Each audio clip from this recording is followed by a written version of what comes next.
Is the day we've all been waiting for. We got the College Football 25 Dynasty Deep Dive. What's going on, everybody? This is Bryant with Gameday Gaming. I'm super excited to be talking a little bit more about the content that was shared with us today. We got the Dynasty Deep Dive. They released a super long, nearly 17,000 word blog following the Dynasty Deep Dive video. It was about 85 pages, is what we've been told, and it sure felt like it. It took me a little over 2 hours to read the blog today. I was really trying to digest everything and save a lot of photos and just soak in the content that we got today. I'm going to bear you all the video because I feel like most everybody has seen the video at this point. So I will drop that link in the description of the video that I'll be uploading, which you'll see as you're watching this now. So feel free to click that link. You can also go to the YouTube page for EA Sports College Football, which you can see I'm on here.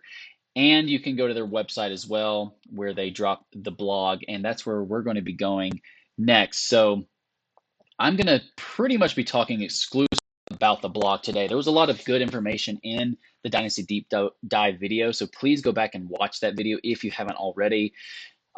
It's incredible to just kind of see things come to life on the screen, which we haven't been able to get a ton of. We've had little tidbits and teasers, so go back and watch that video. I'm sort of going to be going through this article kind of live and unfiltered. It's sort of a style I really enjoy, and I hope you all can enjoy that process with me. And we've had a lot of YouTubers and content creators out there putting out some really good information, and it's just awesome to see everybody coming together to support this cause of the video game coming back and to really just dive deep. I haven't seen this much excitement in a super long time for a sports game, and especially college football. For me, it's sort of the mecca of sports. I am obsessed with college football. I watch games every single Saturday, and every other day the games play. So I know sometimes throughout the season you'll obviously have them on Tuesdays, Wednesdays, Fridays, Thursdays, et cetera, et cetera. So I'm just really, really excited to talk about this with you and give some information to people that maybe you might have missed the first time you read it. So we'll be going through this together. Sit back, chill, whatever you got to do. We're going to dive into the nuts and bolts of this a little bit and sort of hit some of the highlights as well of the blog. So, of course, diving in, the first thing we see is building a dynasty. So, and just building a program. So the team that put this together, I mean, you can just tell there's a ton of passion behind this project. I mean, they've been working on this game for years now at this point, and it shows. There's certainly some similarities and things that they pulled from some of the past versions of the game. So NCAA Football '06, NCAA Football 13, 14. You can definitely tell there's some similarities there, but they're obviously pitching this as a brand new IP, and it definitely feels like that. So with all of that, they did a ton of research on what does it mean to build a dynasty and how does that happen from start to finish? What does that look like? And so they interviewed coaches and they went to schools and they filmed, the stadiums, and they recorded audio from crowds throughout the past couple of seasons or few seasons. They've just put a ton of work into this. And as you've all learned up to this point, watching gameplay, watching the sights and sounds last week, they also put a lot of passion and heart into the most important mode, which is Dynasty. This is my favorite mode. This is what I'll be playing exclusively, I would say, or almost exclusively. I'll definitely, play Road to Glory. I'll play Road to the Playoffs. I will play some Ultimate Team just to kind of test it. But I will be spending most of my time in the Dynasty. So right off the bat, we see a screenshot here of a rivalry week between Colorado and Colorado State. I'm actually based near Fort Collins, where Colorado State is located, and also not too far from Colorado Buffs. So both stadiums are really, really cool. And the first thing that they jump into, I really like how they outline this too. Of it's like starting from start to finish of a dynasty and what that looks like, and they go through this whole thing, and we'll go through all of that. So you can build your coach, you can create a coach. You can't edit coaches outside of your own, but you can build your own coach and create your own coach. And they shared some screenshots of that, and they shared some video footage of that as well in the Dynasty Deep Dive video. So they went through, did a ton of research, and as you can see here, they had 3 goals. Just like the real world, no coach could be great at everything. Even the late great Nick Saban, some of your other legendary coaches, and some of the best active coaches, they're not perfect. So they have their flaws, and sometimes they make mistakes, and that's why they have losses. Otherwise, they'd win every game by 50 points, and they'd get every best player. And that doesn't always happen. So really cool that they made that a point to focus on. A rock, paper, and scissors relationship between coach types with no dominant progression path. So as we're going to learn, you cannot max out any specific skill tree or archetype. You can spread out your points based on how you want to lead your coach or the trajectory you want to go in with your coach, but you can't max out all the skill trees. You could on 14, and that's when you got into a little bit of the overpowered coaches and teams. And then finally, coordinators and how you build your staff members. So we'll learn a little bit more about that. In terms of coach progression, these are the 4 primary ways in which you can earn experience points to put into your coach so that you can develop your team and your players. So starting with the first one, draft. Players that get drafted in the first round or second round, I'm sure if a player gets drafted at all, you will earn experience points for that. So that will be really important to make sure some of your players try to get to that point. There's also obviously in-game experience points. So if you're beating a rival or a top 25 team, I'm sure if you're winning conference championships, national championships, you can get extra bonus points for that. So that will help you get some experience points. And then, of course, there's recruiting. So signing a top 25 class, maybe signing the overall player in the country, that will boost your experience points as well. And then, of course, there are stats. So I like what they say here about the stats. Being ranked in the top 10, or hitting a certain metric goal like 5 national championships, or 3, 4,000 yards passing, 1,500 yards rushing. All of those ways you'll be able to earn experience points. And here's a screenshot here that gives you sort of a summary and experience goals of what the experience award is, what the goal is. Here's the title there, how many times you've completed it. So very similar to NCAA 14 in that regard. Obviously, the graphics just look incredible, and the art style is phenomenal. That you can take a look at that and see some of those options there. And then, of course, there's a screenshot of in-game, what that would look like. So you got a coach goal complete, first down plus 2 points, coach goal complete, pass TDs plus 20 points. So you can earn all those experience points in game as well. And then the third screenshot here is going to be a weekly advanced summary. So once the week has advanced, you will get a experience point summary screen showing your progression to the next level. So as you can see here, the Kentucky Wildcats head coach, level 37, earned 1354 experience points towards their 7,400 total points they need to get to level 38. So super cool. Like I said, very similar to some of the other games, but definitely, just updated, upgraded, and a little bit different, I would say. So the other thing they talked about is the coach archetypes. So as you can see here, it breaks down what that is, and essentially it kind of has a lot of RPG elements to it, right? If you've played any role-playing games. So there are 3 base archetype categories that you can pursue, that being recruiting, motivation. So they describe motivation, think player development and program culture, and then scheme. So that's sort of your on-field X's and O's, what that can do to players on the field. And then from the base archetype, then you can sort of go in a lot of different directions. And in total, there are 11 different archetypes, each with their own focuses and perks. So within that system, you'll be able to have a lot of variety in what your coach is going to do. And if you're running multiple dynasties, for example, you'll be able to have a lot of different options, and you won't necessarily have the same scenario play out each and every time because you can do different archetypes. You could start out as a motivator, or you could be a recruiter one season. You could be a tactician. So a lot of variety in that, which I think is really cool.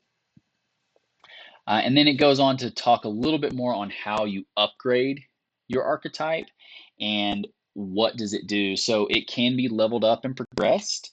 There are coach abilities within the archetype. So you can see here it talks about purchasing archetypes with coach points. So you'll have a pool of coach points that will allow you to purchase these different archetypes depending on, again, the direction you're wanting to go in. And all of that can be viewed in the coachability screen. So the progress that you're making, you'll be able to take a look at that. And just going down a little bit further here, you'll see the screenshot of the archetype. So as you're growing your coach to a specific type of archetype, you'll see this spider web chart, and as you're going a certain direction, that chart will start to expand, and your coach will really start to take shape. It also talks about how do the abilities work. So there are 4 tiers, and those are broken. Those tiers are broken down by position groups. So you can see here, for example, the Scheme Guru archetype focuses on your gameplay style. If you're a coach who likes to play fast, you can upgrade fast tempo offense, providing you with the following boosts. And then there's a tier 1, 2, 3, and 4. So each one of these archetypes has 4 levels to it, which again, I mean, the possibilities are, I wouldn't say they're endless. Obviously, there's a limit to them, but there's certainly a lot of variety there, which I think keeps the dynasty fresh and keeps the game really fresh. So as we're scrolling down here, you can see the coach abilities. It's Stanford, it looks like, the Stanford coach. You can see the coachability screen here. So they're highlighting Elite Recruiter, and they're right now working on Tier 3. So just super cool to first of all see this in a screenshot um, and see it kind of in action.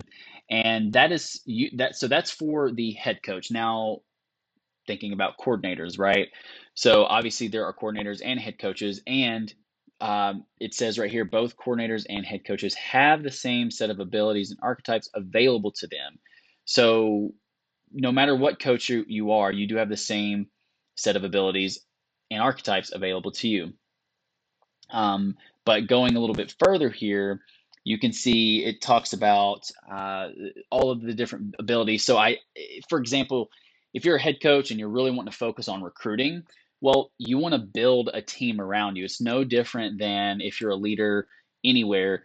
You're only as good as the people around you. And in this case, you're only as good as your coordinators around you. So if you have a head coach that's focused mainly on recruiting, then you might want an offensive coordinator or a defensive coordinator that's focused more on the motivating side of things. And then the other coach might be focused more on the third archetype, so the third base archetype. So again, you want to build your staff around you and get the right people and kind of fill in the gaps that your head coach is missing out on, which again, I think is really cool. You just want to be able to pay attention to that. So it says here, your coordinators will automatically progress their archetypes and abilities. You will not be able to control which abilities they purchase, nor will you be able to respec your coordinator's abilities. So that's why it's even more important to make sure you're getting the right guys on your staff. Since you can't control them, you can only control your head coach and those abilities, but you can't control the coordinator. So make sure you're getting the right guys and getting the right fit in there. And you can see here another screenshot of these abilities and then the spider web graph chart there. All right, going a little bit further. This is where it starts to get a little bit juicier. It's talking about climbing the coaching ladder. So you can start out as a head coach. You can also start out as a coordinator. So coordinators have performance expectations, just like a head coach. And all roles will have full control of recruiting and be able to play both sides of the ball during the play. So that's a little bit different than 14. If any of you have played 14, you remember in 14, if you were a offensive or defensive coordinator, you could only play one side of the ball. You could not play both sides. So if you were offensive coordinator, you could only play offense. defense would then be super sim. So this is a really cool change, and I think it's great that you'll be able to be a coordinator but also play both sides of the ball. I think that's great that you have access to play the full game. Most people want to be able to do that. All right, so the next topic, sign here, please. All right, so every time you start a new coaching job, you'll sign a new contract, obviously. And then this is when it talks about expectations of your contract. So every coach contract has a set of 4 different expectations essentially that they look at. So these are win X amount of games, win a conference championship, make the college football playoff, or win a national championship. If this is a little bit simplified, I believe, compared to NCAA 13, which had a lot more expectations than that. And I think sometimes maybe that could get a little bit overwhelming. So in this case, you're looking at 4 of the most important things: winning games, making the playoff, winning championships. That's really what it's all about.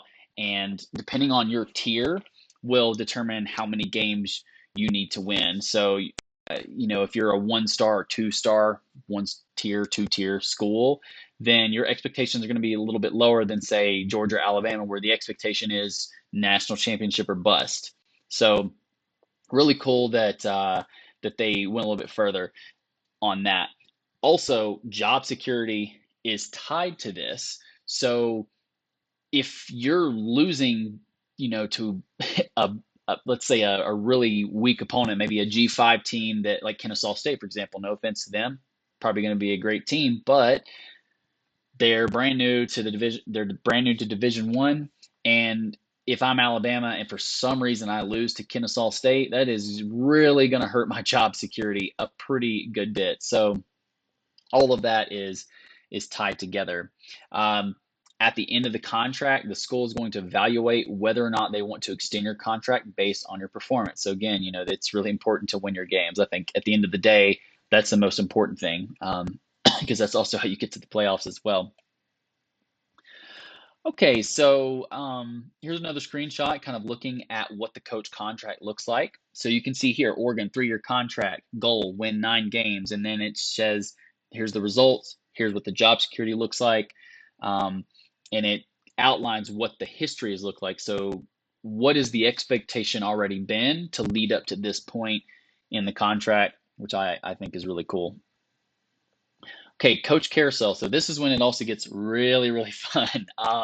Coach Carousel has been around, I believe, since, gosh, I think NCAA 12, if I remember correctly. It might have been 11, but Coach Carousel has been around for a while.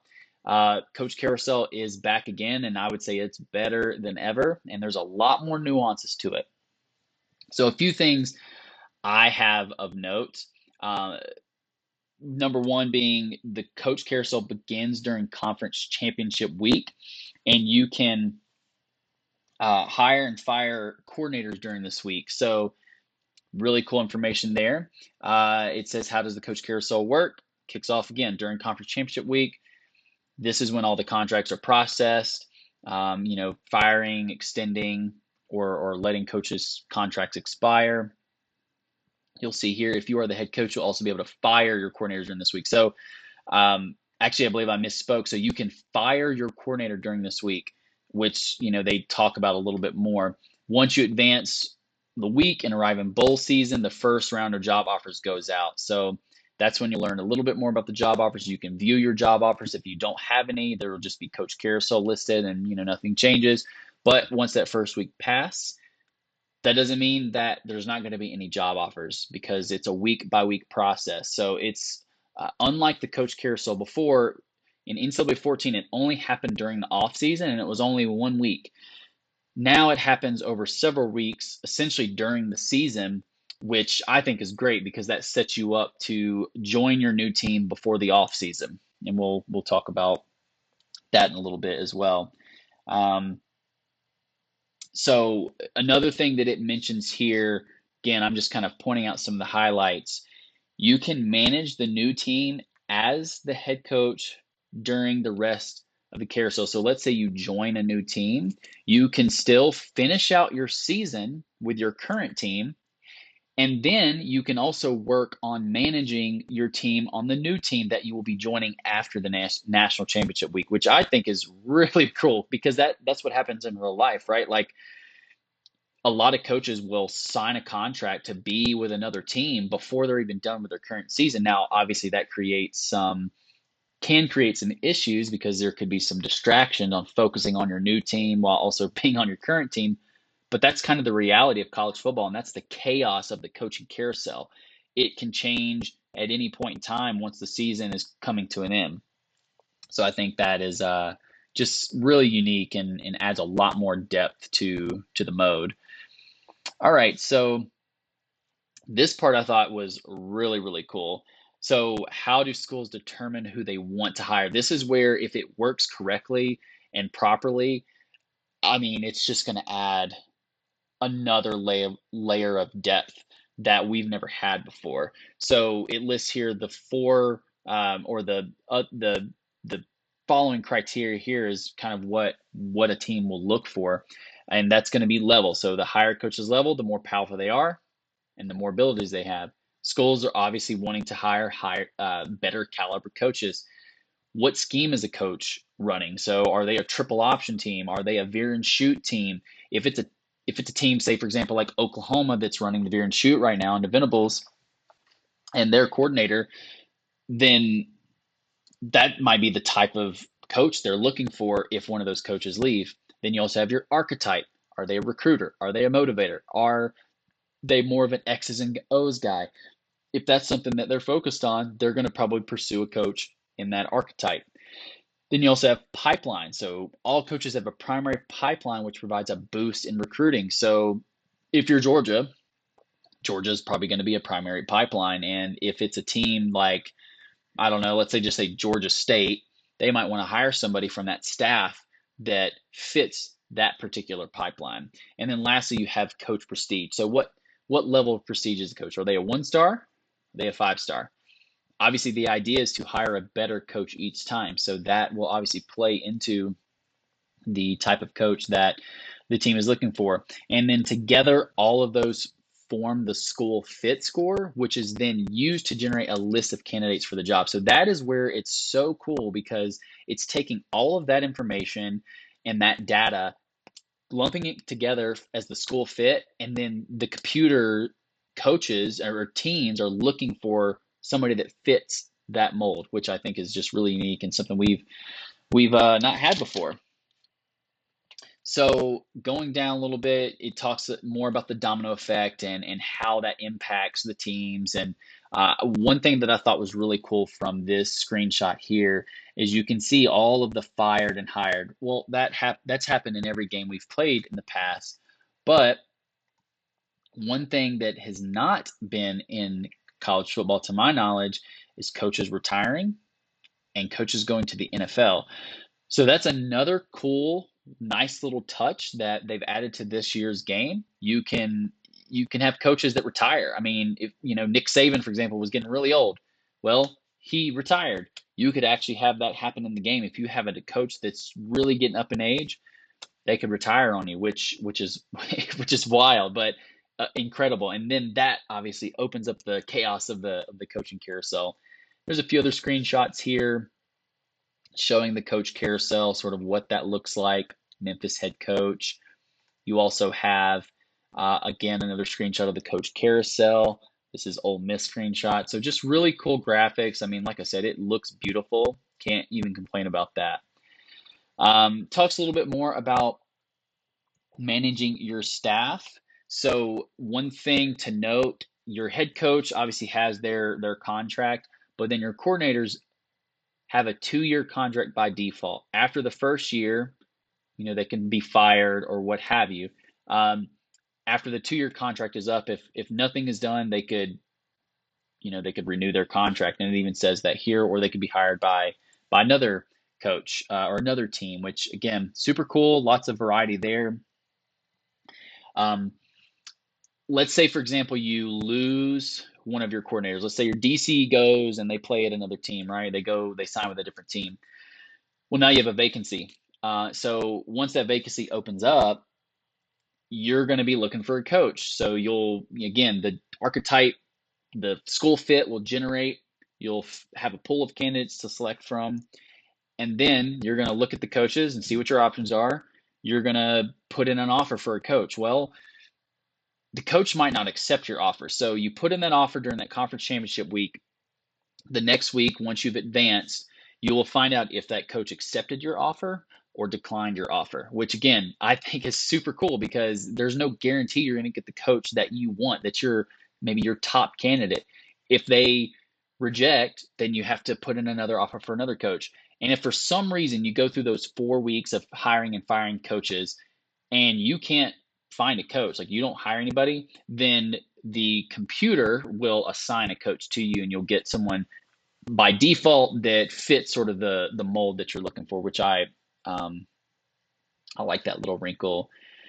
All right, so going a little bit deeper here.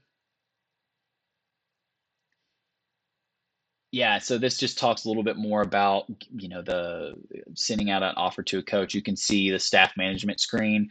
I think one thing that would be really cool, obviously this is incredible, this version is incredible, but one thing that would be really cool in the future is if they're able to add more coaches to this pool. So you have your head coach and coordinators. It would be cool to see some assistants in the future, such as, linebackers coach, wide receiver coach. Obviously, they had a lot to put into this first year's version, but I feel like they're setting that up to be something that happens in the future. So super excited to see what that looks like, but really just thrilled that they have the head coach and the coordinators back. I think that was super important to get that in this game, and they definitely passed that with flying colors. All right, so building a program. Okay, so this is when we get to talk about the meat and potatoes of all of this, which is going to dive super deep into recruiting. The recruiting sounds wild, y'all. I mean, it sounds like it's going to be crazy. College football has changed so much since 2014. It's been 11 years since this game dropped and everything has changed.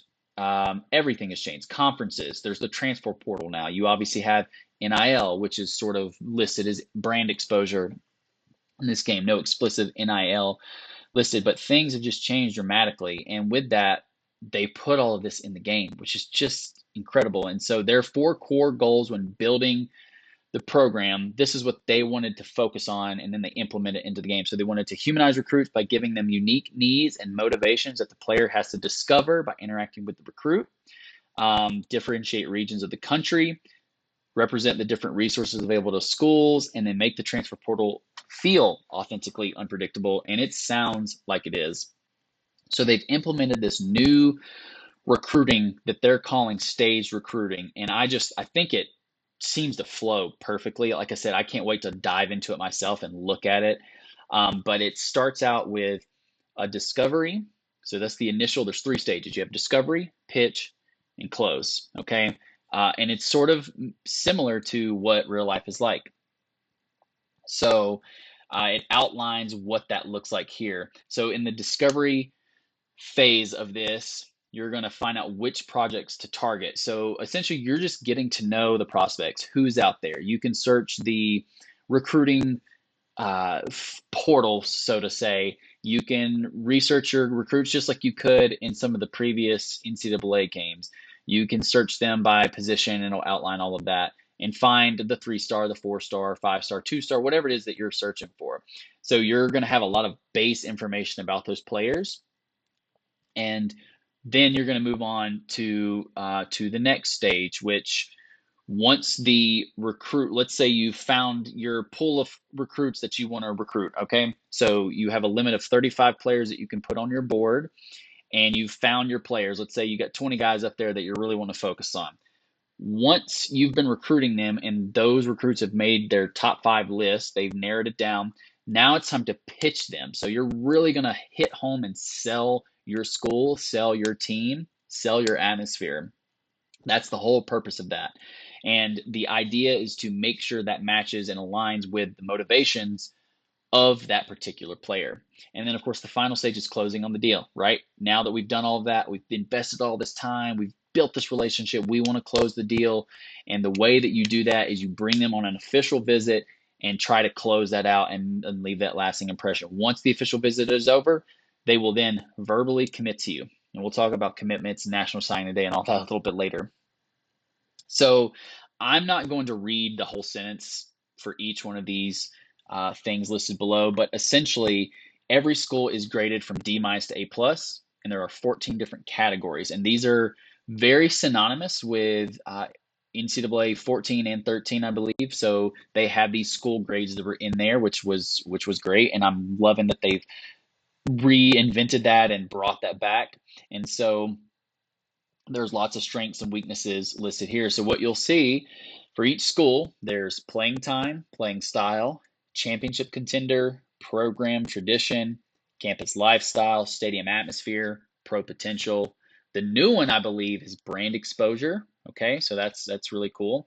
Academic prestige, conference prestige, coach stability, athletic facilities, and then proximity to home. So a couple I will mention. So academic prestige, this ranks all universities based on real world academic rankings. This grade cannot be changed. So we know Stanford, Vanderbilt, those are two really prominent academic teams. They're going to have a set grade, and it is based on real world metrics, which I think is super cool. Love the detail. And that can't change. And then athletic facilities, that grade is measured based on the quality of athletic facilities for the programs. Waterfalls and barbershops are plus here. So, for example, Arkansas State. If you've seen the trailers, you will know that Arkansas State has this beautiful waterfall at their stadium that goes off, which is incredible. Okay,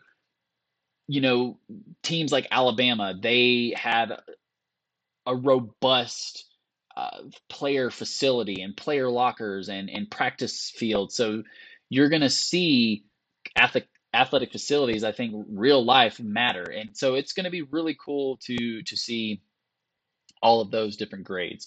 All right, as we're scrolling through here, let's see.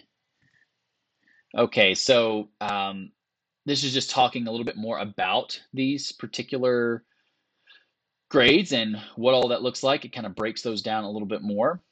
You can see all of the grades, obviously, from the My Schools page, which you can see here on this screenshot. So you can look, this is Stanford again. You have your My School here in the recruiting page, and then it has each one of the different grades for Stanford. So obviously, you can see here, we know academic prestige, that's an A+. I know it says not final, but I would imagine that Stanford's probably not going to change once the final game drops from an A+ academic prestige. Then we also have championship contender Stanford C-, not very good. They've had some spurts where they've been really great. Obviously, Christian McCaffrey came from there. They were really great when he was there. We had Andrew Luck run through there. Awesome. But right now, C- is where we're at. And now this can change, though. So that is another thing to keep in mind, is that can change as the season rolls through. It's dynamic, which I love. I love the dynamic grades in this. I think that adds a lot of variety to the game, and things can fluctuate. Okay, as we're moving along here, one thing that I think it talks about a little bit further, yeah, so the recruits and where they come from. So this is, again, we're starting to get a little bit more about recruiting. So each season there are more than 3,500 recruits generated across the country. So you're going to have 3,500 high school recruits. You're also going to be able to dip into the transfer portal, which we'll talk a little bit more about. So tons of players to pick from. Obviously, there's 134 teams. Not every team is going to sign 35 players on their team. Some might sign 20, some might sign 30. Just kind of depends. So this is a huge pool that will change. And one thing that I like that they did here, they tied so many real world elements to this. So for example, it says, just like the real world, every class is different. So the classes can fluctuate. You might have a group, let's say the 27 class, recruiting class is just full of like 7 all-star quarterbacks, like just super elite. The next year, you might not have very many. You might have 1 or 2, and it's full of a ton of really amazing running backs. So it fluctuates depending on what the year is. which I think is awesome. And again, it's very realistic. Um, Another thing they added, sort of these real world elements. So Southern California is known for producing great quarterback talent. East Texas consists of producing some of the best wide receivers in the country. And then it goes on further to say not only does East Texas produce great wide receivers, but they produce more specifically big and physical receivers. And then South Florida, for example, produces a lot of your burners, some of your deep threats. So there are recruits based on real world elements that they've looked at and they said, hey, Southern California has always produced top tier level quarterbacks. So that's going to be reflected in the game. It's just amazing. Okay, so now we're getting to what do recruits like? So there are 14 motivations that recruits can care about. Okay. That's important to say can care about because every recruit will have three motivations that they care the most about. And we'll see that on a couple of screenshots down below. But there will be three primary motivations that they care about, and that's called their ideal pitch. So during the discovery stage, your job is as the recruiter is to find the ideal pitch as fast as you can to determine whether or not they align with your program. So that's going to be really important. Again, super realistic. Okay. There's also a chance, though, that three ideal pitch motivations is a deal breaker. Deal breakers represent a motivation that a recruit is extremely passionate about and would not budge on. So deal breakers were in NCAA 14 and they've made their way back. Now, the thing about deal breakers in this game is they have a unique component. Obviously, you might not be able to recruit a player. Okay, going back to the 14 grades of your school, those are dynamic. Remember, we talked about that. So because they're dynamic, they can change. So you might have something that's focused on a particular position, for example, and let's say you start passing the ball a lot more or what have you, and you boost a specific grade up. Now that deal breaker, you might kind of pass that deal breaker for that particular recruit. Now you can actually recruit that player. Okay, but another thing about deal breakers, the deal breaker stays with the player the entire time. So once you sign that player, it's kind of like a promise. They used to have promises in NCAA. It's kind of like a promise. Once you sign that player and you have that deal breaker attached to that player, if for some reason you fail at that particular grade for that player, let's say it drops below what he wants, then he could become really unhappy and decide he wants to transfer at the end of the season. So you have to, if you really like, let's say it's the number one recruit in the country, you want to make sure you're keeping that deal breaker in a good place. The other thing about deal breakers in this game, which I think is super cool. So players, we talked about this, I think, briefly earlier, but players can verbally commit. There are essentially all these stages during the recruiting process, which, we're going through all of this, we're talking about it all, but we'll talk about the different stages. So it starts again, sort of the discovery phase, right? The discovery pitch stage, or I'm sorry, the discovery stage. All of the recruiting is open for all the players. Well, not all the players. Sometimes they can start at different levels. So you have open, top 8, top 5, top 3, verbally commit, and then National Signing Day. So that's sort of the path that the recruits will go on. Some players will actually start off with their top 8. Some will start with their top 5. But that's kind of the stages. It'll start with open, top 8, top 5, top 3, verbally commit, National Signing Day. Okay, the reason I wanted to mention that is because if you have a player that has a deal breaker and they are verbally committed to you, so you've got them, you think you got them locked in, well, they can actually decommit from you before National Signing Day if that deal breaker grade drops below what is needed. So there are decommits in this game, which has never been in, and super awesome. Now, I don't know if decommits are for any other recruits, but we do know for sure they are attached to deal breaker players or players with deal breakers. Okay, so talking about the pipelines. So they completely redid pipelines. It used to be that it was just 50, it was the pipelines based on states. I think Canada was also included in there as well. Now it's completely different. So they have regional pipelines. They also have like metro pipelines. So, for example, Atlanta Metro, the city of Atlanta, can be a pipeline all on its own. There are 50 total pipelines in this game. And it also goes further to talk about, for example, Florida. It's North Florida, Central Florida, and South Florida. Whereas New York and New Jersey are combined into one single pipeline. So pipelines are completely different now, broken down a little bit further, a little bit more detailed, I think. Really, really cool. Also that they added that. And the way that they've looked at this is they looked at real world data again over the last 10 years to identify which parts of the country teams primarily recruit in. So with pipelines, once you join a team or you take over a team, those pipelines are actually locked in for teams. So there are no dynamic pipelines. You can't change pipelines. And their reasoning was because they didn't want recruiting to be too exploitable in the game. I think that's a really good reason, and it makes sense. Most of the teams recruit in the same areas and are really successful. Obviously, you can sometimes develop new pipelines, but I feel like it's not super common. Maybe that would be great to have the pipelines being dynamic, but again, it's not a huge issue. And I think it's great that the reasoning just seems to really make sense to me and make the game more fun, more challenging. I think that's the whole point. We don't want it to be too easy or too exploitable. Okay, so scrolling a little bit further, let's see, you have your initial interests in top schools. So again, this is also based on real game metrics, which again, they seem to have done that a lot. Um, and so I mentioned this earlier, but you'll have an academic school that, if they're high academic prestige school in real life, then they've made sure to mirror that in the game as well.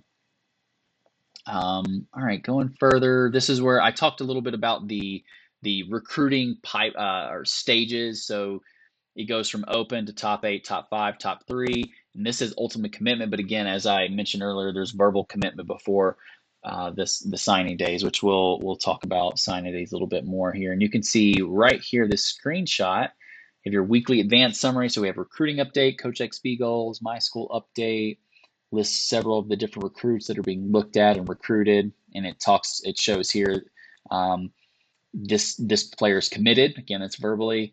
You have these players top 5, these top 3, top 8. So super cool, and these players have committed to other teams. All right, so now it breaks the stages down even further in recruiting. So stage 1, discovery. We talked about this already briefly. Okay, it's kind of similar to what you've done before in any other recruiting. And this is how you can organize or filter your recruits. So you can do that by position, player type, state, minimum star rating, height, weight, handedness, and that's for quarterbacks only, and interest in your school. Once you find the recruits you want, you add them to your board, and you can actually begin to recruit them.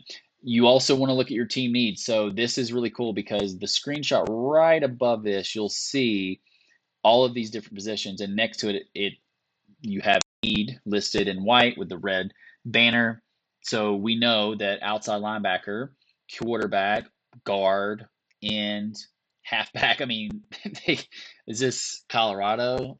I believe no, it's Michigan. So Michigan has a ton of needs here, lots of needs, but really cool. This is what that screen looks like, and then it also shows your pipelines here.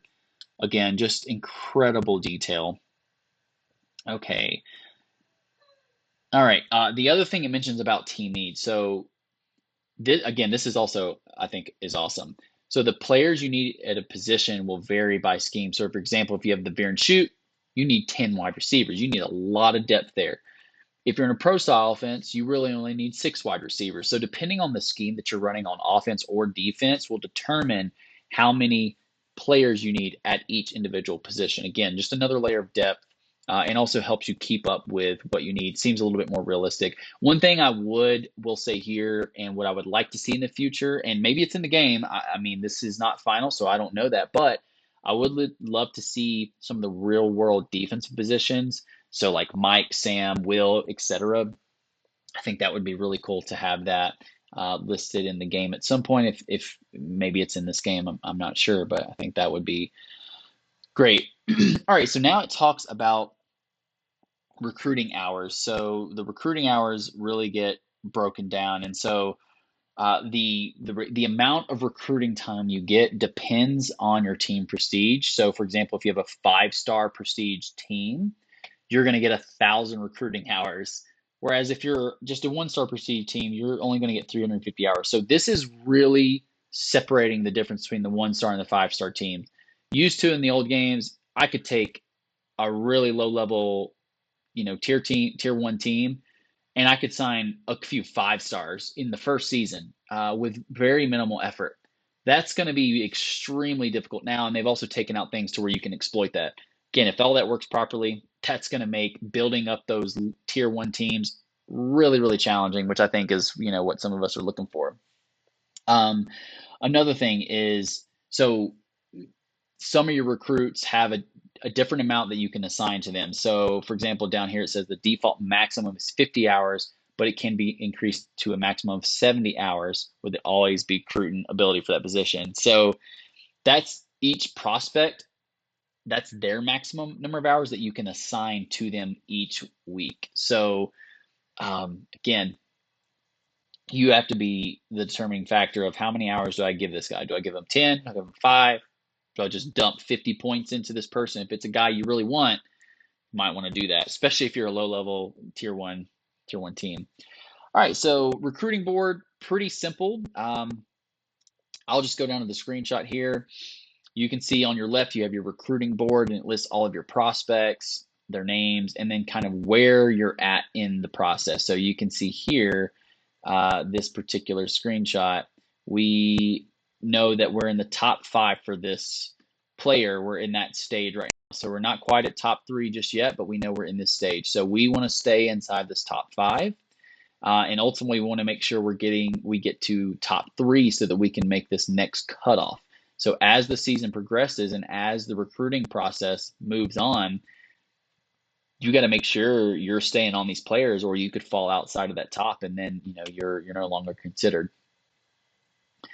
All right, so we also have scouting. Scouting is back. It starts off here.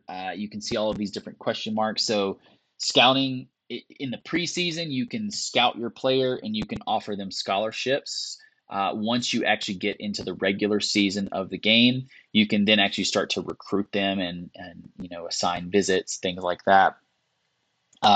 One thing I thought was really cool is that they have several different categories of scouted players here. So they have unscouted, partially scouted, mostly scouted, and fully scouted. So that's kind of the 4 states of the scouting process. And then I'll scroll here. You can see some of the different screenshots during this process. So right here, this first screenshot. All right, we know nothing about this player. We don't know anything about him. Okay, the next week's gone on. We've scouted them. Okay, now we've scouted 60%. So we know all of the attributes, or at least most of the attributes. Scout a little bit further. Now we have all of the attributes, all their abilities, what the actual number is. We also have your mentals here. Development trait, we'll learn that, but you can't, there's an ability that allows you to potentially discover the development trait, but this will not be known to you until the season starts. So pretty cool. All right. Another cool thing to mention is that they do have a gym and bus system implemented again. So that is something that is really cool. They have that gym and bus system, and the way the gym and bus system works is, let's say you have a 5-star in their bus. They're still going to be a good player, right? They're not going to be 5-star caliber, but they're probably going to be a high 4-star caliber. Same, for example, if you have a 2-star or 3, let's say 3-star, for example, in their gym, you discover that their gym, they're going to be now maybe a high 4-star as opposed to a 3-star. So they're going to be a little bit better. I wanted to backtrack here. So the most important thing when you're going through this recruiting process is you want to find the ideal pitch for your recruit. So once you've determined a prospect meets your initial criteria, it's time to begin uncovering intel about their motivations and what they care about. That's how you uncover their ideal pitch, or their 3 motivations that they care the most about. So first you get them on your board and you want to uncover all of that information. And that's going to set you up for stage 2, which we'll talk about a little bit. But yeah, the more hours you spend on a recruit, the faster you're going to uncover that information, the more you're going to learn, the more likely you are to probably have that player commit. And so there are 5 different recruiting actions, and these are what they are. So you can offer the recruit a scholarship.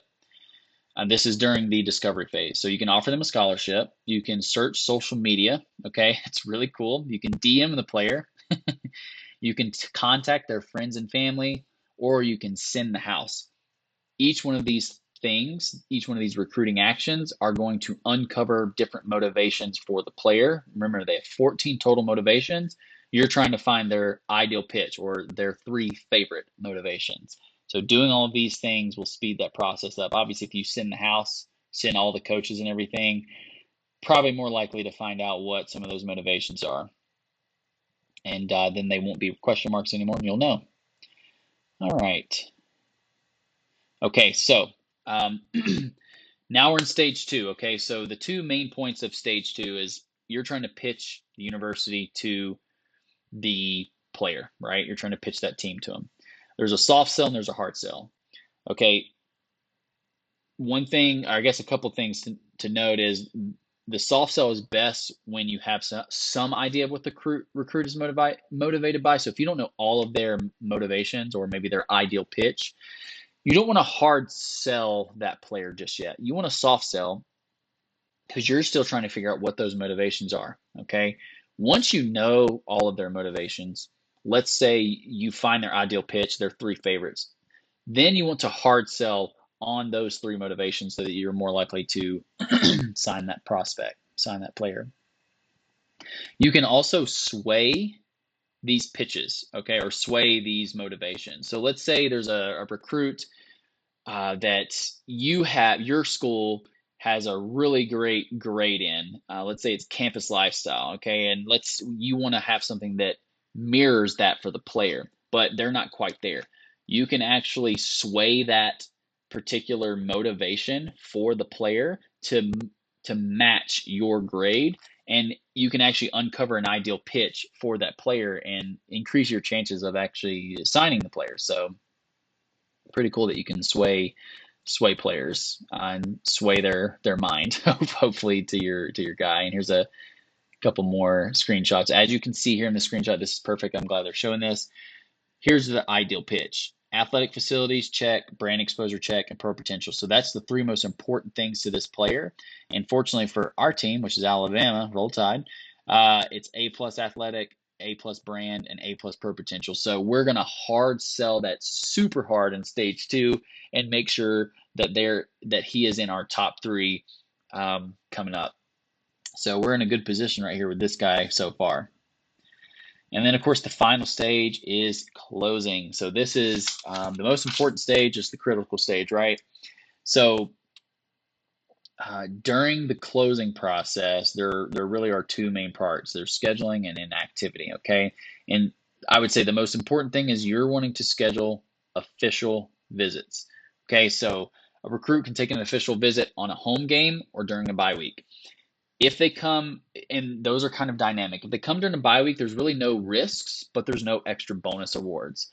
If they come during a home game, you're going to get more bonuses for the in-game process of that, okay? So if they come, for example, during a rivalry week, let's say it's using Alabama as the example. If they come during Iron Bowl week, well, that's going to be massive, okay?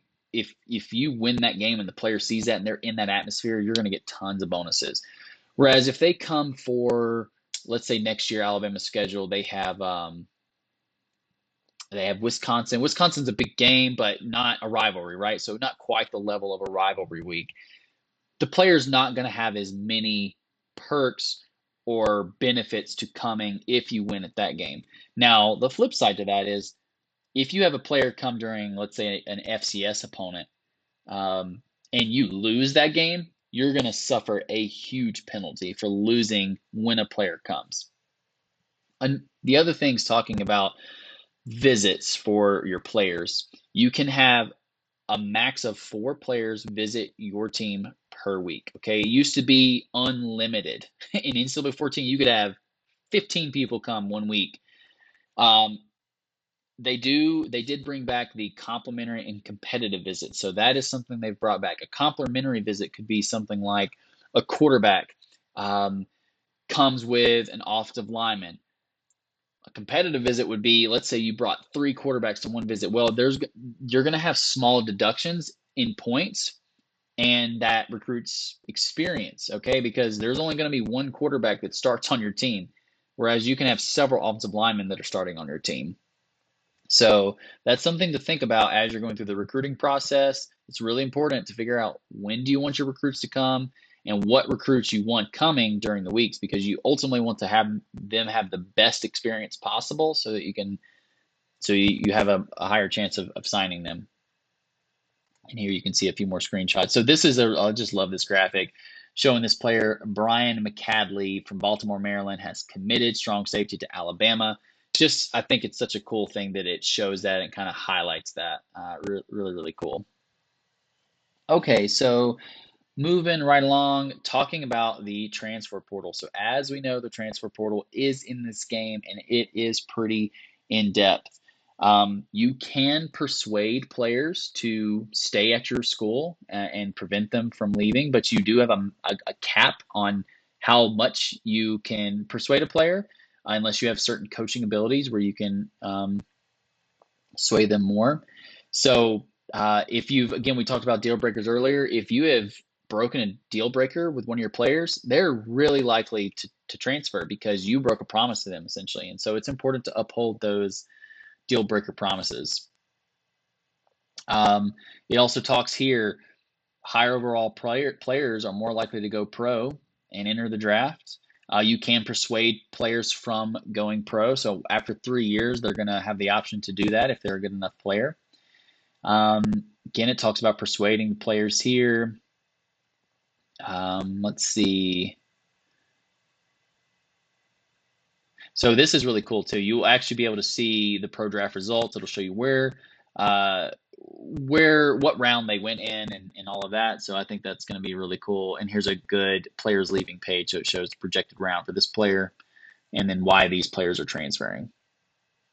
Another thing that you have to pay attention to, let's say you have like a 70 overall player, and you can see right here this tight end is a 70 overall for Miami. Let's say that player is leaving, and maybe you got four tight ends. All right, well, you might not really need a fifth tight end.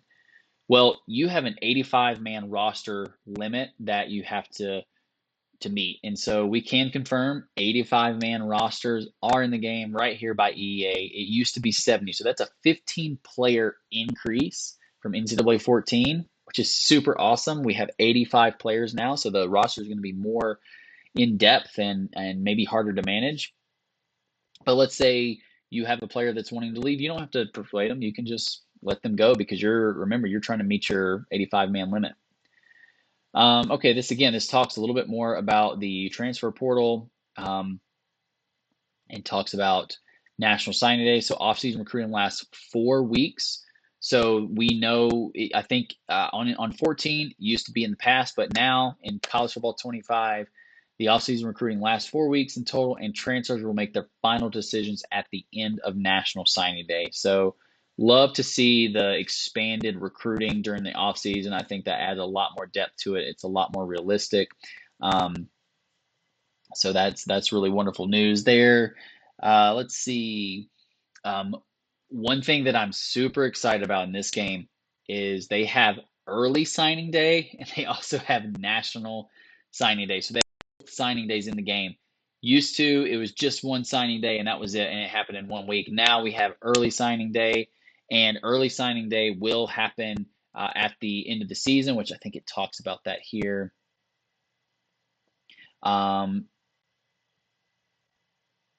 Yeah. So another thing, one thing it mentions here, early signing day. So most of the players will commit by early signing day or before early signing day. The ones that don't will obviously commit on national signing day, and sometimes teams will have a lighter signing period leading up to signing day because they're trying to load up on transfers. So that's another thing you might notice in the game as well. So again, having the transfer portal in there is one thing, but then also having early signing day and national signing day in there. Are you kidding me? Like, It's so cool. Um, and another little tidbit of information in the blog here is any players that do not sign at the end of the season, those players will actually become walk-ons in the offseason. So those players won't disappear. In years, other games before, players would just like if they did, it could be a 4-star and they don't sign with anybody, they just vanish. Now, any players that don't sign in the season actually get dumped into the offseason as walk-ons. It's just, I mean, it's just amazing that those players won't leave and they will actually stay there. All right, so we talked about signing day, talked about that a little bit. Um, So after signing day, you will move on to position changes. So position changes have been around. So you'll have the opportunity to change your player positions. Any players that you don't assign, they'll automatically be assigned based on the archetype that they have as a player. But you're obviously going to have the opportunity to assign your own players. So if you have an athlete, for example, they'll have a certain archetype, but they can play multiple positions. So they'll have a primary and then they'll have some secondary options. Then we also have player progression. So uh, in the off season, the players progress the most. That's when they're going to have their best development and progression. They will develop and progress throughout the season, but you're going to see most of that progression happen during the off season. So off season is going to be the big time for that. And it talks a little bit more here. And dynasty players will automatically progress their attributes and physical abilities. Mental abilities cannot be upgraded, allowing for greater differentiation between players. So good to know there. Okay, learning a little bit more about the development traits. Okay, so it says here to simulate the real world difference in physical maturity between a freshman and a senior, a younger player like rising sophomores will take a larger leap during the offseason versus, let's say, a senior, which is a little bit more example or a little bit more realistic. The seniors have more experience and they're kind of reaching that full potential, at least at the college level, whereas the younger guys are going to develop a lot more. Okay, so it also talks about progression will then be further modified by the player's development traits. So how much a player develops is based on these 4 different development traits. So you have normal, impact, star, and elite. Star is a potential Sunday player. There are very few of these, and then if there's very few of those, imagine the elite players. These are the players that are like probably going to be legendary players, even at the NFL level. So depending on what development trait your player has, this will determine how much they progress. So you might have a 3-star that is has an elite development trait, and you might have a 5-star that's a normal development trait. So that 3-star could potentially end up being better after your 4 or 5 or 3 years than the 5-star. So really, really cool to be able to learn what those development traits are once you sign that player. And yeah, once you sign that player, that development trait can be known and seen on the player card. All right, let's see. So skill groups. This is another thing. Speaking of player development. So as opposed to progressing each attribute individually for a player, for example, trucking, players will instead progress an entire skill group. So they're not just going to, it's not going to just be one specific ability. It's actually going to be a skill group. So a power back skill group includes trucking, strength, stiff arm, toughness, jumping, and injury. All of those will progress at once. And then each one of those has a max level of 10. So you'll see a slight difference in what that player progression looks like. Again, can't wait to see this in action, but that's in essence what that will look like. Okay, then we learned again and through the gameplay deep dive, we have players with mental and physical abilities. So there's going to be 5 physical abilities and 3 mental abilities, and the mental abilities cannot change or upgrade. So there's going to be 4 tiers to each one of those. You're going to have bronze, silver, gold, and platinum, which again, we have learned about that as well. You can see this on the player screen. You can see some of the abilities over here, and then you can see the physical abilities and what those mean. So right now we have this player Shifty, which is this Quinson Judkins with Ohio State. So Shifty is a player that's better at changing direction. Sidestep is improved juke moves. Takeoff is quick release offline when not pressed, so that's really great for running routes. 360 is an also improved juke move. So this, I mean, Quinshawn Judkins is going to be incredible with juke moves. And they also have Recoup, which is improved fatigue recovery. Now that's not tied to wear and tear, which we'll learn about wear and tear a little bit as well. Okay, so impact players. Impact players are back. When I first watched the gameplay deep dive, I didn't hear anything mentioned about impact players, but then you could see it on the screen. But yes, impact players are back, and they will have an impact on the field. Now, the difference now is that no team has a cap or limit on how many impact players they can have. So as you can see from this screenshot, the star indicates the impact player. So Georgia has, what is that? 1, 2, 3, 4, 5, 6, 7 impact players, 3 offensive linemen, both tight ends, quarterback and running back, whereas it looks like Alabama only has 2 impact players. I think that's probably Malachi Moore back there in the back.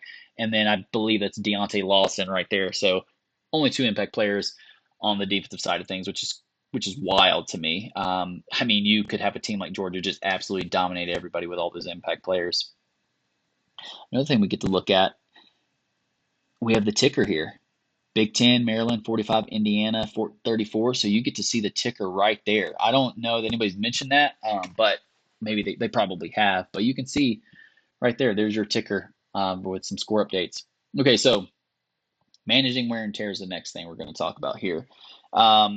We've talked a little bit about wear and tear. That's already been highlighted, I think. One thing I wanted to mention about wear and tear is that the recovery depends on how badly a body part was damaged. So let's say, for example, in a game, your running back really took a ton of hits to the leg, for example. Well, that body part, every body part is going to recover a little bit each week that you advance. But if that leg took a ton of hits, it might take a couple games to really fully recover. And so you need to be mindful of that whenever you're playing with that player in the next game. I mean, if you have let's say week 1, you play a top 10 team and he takes a ton of hits, right? And then the next week you might play kind of a cupcake team, an FCS school, for example. You might play him just 1 quarter and then sit him the rest of the game so that he can get more recovery.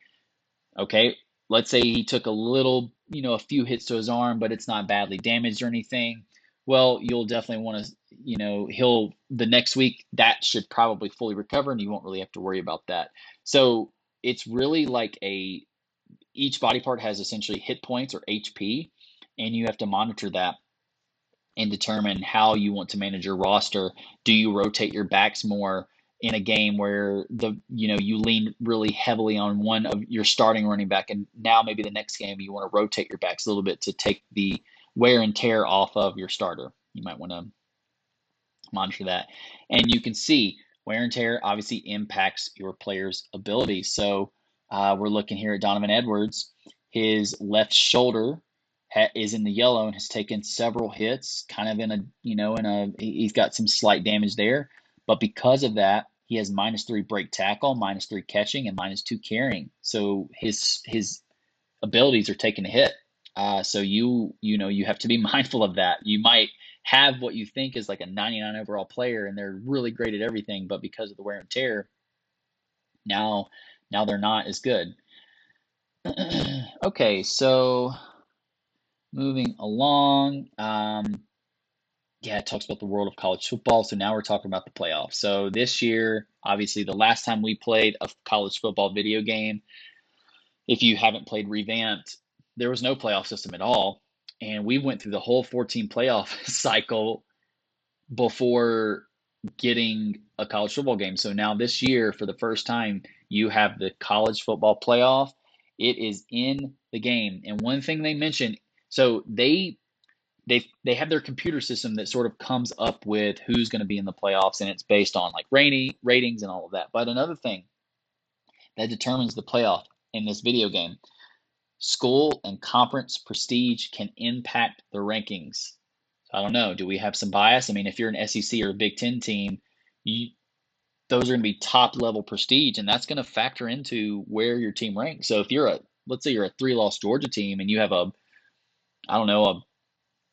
1-loss Oregon State, for example, the Pac-2, well, the SEC is going to carry a lot more weight than that 3-loss Georgia team with maybe a few close losses, probably going to have a higher seed than Oregon State if neither one of them won their conference championship.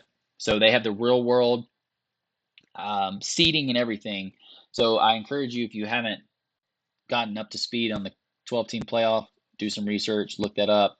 You'll learn about that. And you can see a screenshot here breaks down your rankings. So the rankings will be released at the end of November in the game, just like in real life. So you'll see that all of what it looks like in real life is going to be in College Football 25, which is just incredible.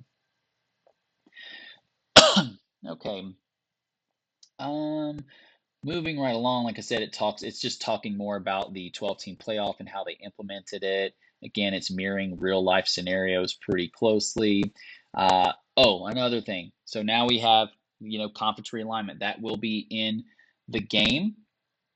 So you'll have a lot of protected rivalries. You'll have real world schedules. So, for example, the SEC is going to follow the 8 game with one protected opponent rotation. You'll be able to, in terms of the conferences, you'll actually be able to have a 4 to 20 team conference. Now, the one question I have is there's the Pac-2, which we have confirmed that is in the game, but that's only 2 teams. It says here that you can only have a conference of 4 teams. Well, the Pac-2 is just the 2 teams. So I have a question about that of, what does that look like? But I asked Ben Hommler about that. Maybe he'll get back to me on Twitter. We'll see. But yeah, you can have your conferences, 4 members or 20. You can also put teams in the independent, so you can have full flexibility of your schedules. You have a lot of protected rivalries. You can create divisions. So every conference but the Sun Belt has a division, or I'm sorry, every conference but the Sun Belt does not have a division. So Sun Belt is the only conference now that has divisions. But you can make your conferences with divisions if you want to, which I think that would be pretty cool. You can also have those championships as well, so you can sign championships to your conferences. So that's some of the conference rules. Another cool thing. So now we're getting to some of the more nitty gritty, like little tidbits of information. When a player, and this is such a big detail, I think everybody's been really excited about that. It's so minor, but it makes such a big difference. If I take Alabama and I put them in the Sun Belt, for example, they'd probably dominate. But if I did do that, Alabama is going to have the Sun Belt Conference patches on the jersey, and the field art is going to update. So you can see James Madison, that team was taken and put into the ACC. They have the ACC logo. I mean, it literally gives me chills because it's such a small detail, but it's so cool. And then you have the freaking ACC patch. Got to be kidding me. So cool. We also get another look at the ticker down here, and we can see FCS Southeast upset Washington State 24-17. Oh, man. That is not good, but there it is. We talked about schedule a little bit. So rivalries will be in here. If it's the third Saturday in October, Tennessee will be playing Alabama. If it's Thanksgiving weekend, Iron Bowl will be happening, the big game, Florida State, Florida, all of the other rivalry games. That stuff is going to be there. The scheduling system is really advanced. They also scheduled out some of the games all the way to like 28, 29, 2030. So you'll see real matchups up to those points. And I'm sure, with each iteration of this game, hopefully we get another college football next year. They'll update a lot of those things, so the conference games will be in there. They also have the kickoff games like the Duke Mayo Classic and the Vegas Classic, and will be scheduled in future years of the Dynasty Mode. Another thing to mention is the Dynasty Mode will be 30 years. We'll talk about that. But yeah, here's where it talks about Notre Dame and Alabama in 29 and 2030. They also added week 0. So they have the official week 0 in the game. That is in. It's not going to start with week 1, and it's going to be week 0. It's just, again, another wrinkle in the details here. And then it talks about the announcers, which we've already learned about. But if your game is a national or streaming broadcast, it will be called by Reese Davis, Jesse Palmer, and David Pollock.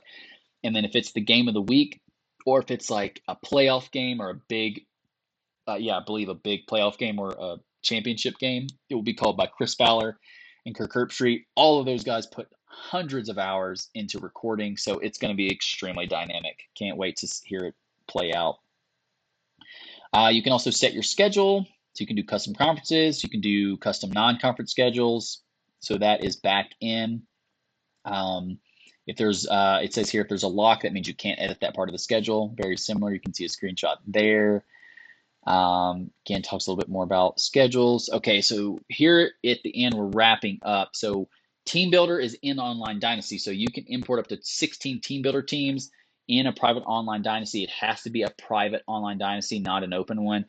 I personally have never used a ton of the Team Builder teams, but I think it's super cool that you could create a team. Maybe you create like Idaho again, for example, and bring them back to the Division One, and you put them in the game. I wish the Kibby Dome was in here. I freaking love that stadium. It's the smallest dome I think in the country. But yeah, you could add these team builder teams. You could have a whole team builder team dynasty with a group of friends or people you met online. So that's really cool. Another thing is they have dynamic redshirting in. So this is something I wasn't expecting to be in, but when I first heard about it, I was really pumped. So each preseason, you'll have the option of selecting which players you for sure want to redshirt. And during the course of the season, you can monitor how many games each player has played in order to make the determination if you want to keep playing that player or have him sit the remainder of the year in order to preserve his redshirt status. So you have up to 4 games to play your redshirted player. All right, which is great. And then you can continue to play him. Like, let's say it's an all-star freshman. He's just been playing lights out and he's actually starting on your team now. You can continue playing him, or you could sit him. You could run the risk of him getting into the transfer portal. So keep that in mind. But super cool detail there. If you do nothing, let's say you have a player that's just rode the bench the whole time and you've not touched his red shirt or never done anything with the red shirt, the game will actually automatically put that red shirt on him. So you don't have to do anything if you don't want to, which I think is really great because you could forget and the game will remember, hey, we probably need to keep that in mind. One thing I did ask about the red shirts, and I don't see it explicitly stated, but I'm really curious to know if there are medical red shirts in the game. I mean, with the new wear and tear system, obviously that plays a factor. So I'm just really curious if medical red shirts are in the game. If a player gets hurt, 3 games in and he's out for the season, can I medical redshirt him? I don't know. It mentions redshirting preseason, but I don't know if you can actually do a medical redshirt. I would love to see that though. Okay, then it talks about trophies here. So obviously you have a ton of the rivalry game trophies. You have your championship trophies, the playoff trophies, bowl game trophies. All of that's in here. In addition to all of that, you have, of course, the most prestigious award, which is the Heisman Memorial Trophy given to the most outstanding player. So that is in the game. The Heisman Trophy is here. You can see Ollie Gordon is leading in the race there. In addition, though, to the Heisman, they also have the Lou Groza, the Lombardi, the Unitas Golden Arm Award, among others, and they have the Broyles Award for the Best Coordinator and also Head Coach of the Year Award. So super cool that they've added that. In terms of awards, you also have preseason and postseason All-Americans. So for preseason, it will list your first team and second team All-Americans. And then for the postseason, you'll have your first, second, and freshman All-American teams listed at the national and conference level. All right. They also have a much more robust record keeping system in the game. So they're going to keep up with career records, season records, game level records, so individual records. They're going to have team records. They're also going to have national conference and team records. In the past, they've never had conference records. So this is the first time they're going to have conference records, which I think is awesome.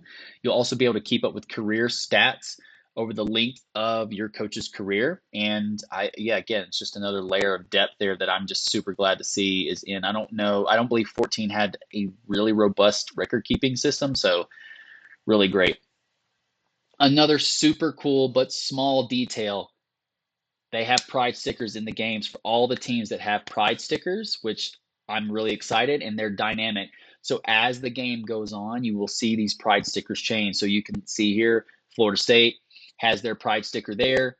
That's at the beginning of the season. And then as the season's progressed, the pride stickers are here. And it will update accurately in terms of positioning with the pride stickers. So super cool that it'll update as the accomplishments roll in. And you can see another screenshot here of the Buckeye for Ohio State. And here's the progression there. Boom. There it is. So good. So final pieces. So what else? There's online and offline dynasties up to 30 seasons. Up to 32 users can participate in a dynasty, offline or online. Only one user per school. The commissioner's in charge of everything. You can keep track of everyone's status in the member screen. Commissioners can transfer members as well, and they also have the ability to force wins.